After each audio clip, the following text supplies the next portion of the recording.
Hey guys, here I am again talking about these forms changes. We've talked about the buyer's exclusive agency contract on Monday.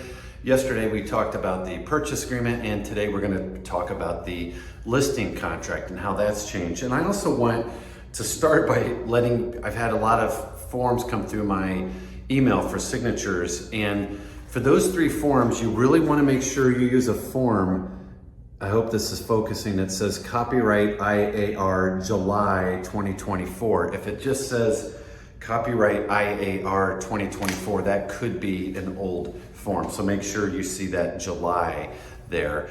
Anyway, talking about the listing contract, really no changes to the listing contract until you get to page 2 where they're talking about the purchase agreement. And as you can see, there is now a 1A and a 1B.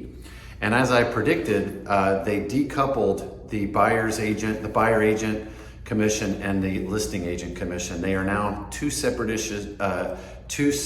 commissions that are not being split. 1A is very familiar. That is the listing broker compensation. That's where you're going to go in as a listing agent and negotiate your commission, 2.5%, 3%, 3.5%, whatever. So everything on that section is pretty much the same, except that it's this line down here. They're just making it very clear to the seller that the commission that the listing agent is getting is not being split. It's not being shared with the buyer's agent. Now this whole section 1B is all new, and it's got 3 main points, 1, 2, 3. We'll talk about each one of those.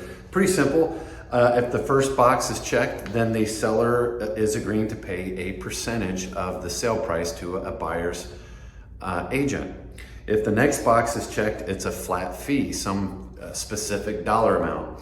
The third one takes a little bit more explanation, and that's just where the seller is not agreeing to a predetermined BAC. In fact, they are saying that they do not agree.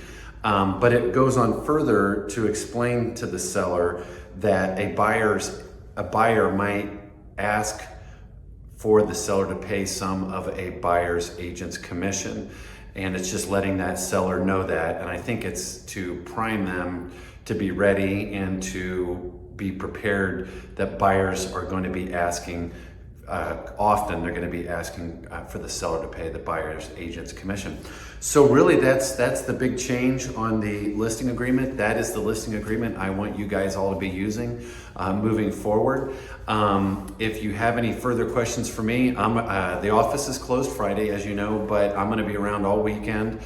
So give me a call, shoot me a text, or shoot me an email. Calls or texts are better, but you can email me as well. All right, you guys have a great July 4th tomorrow. Be safe, and I'm here if you need me. Thanks.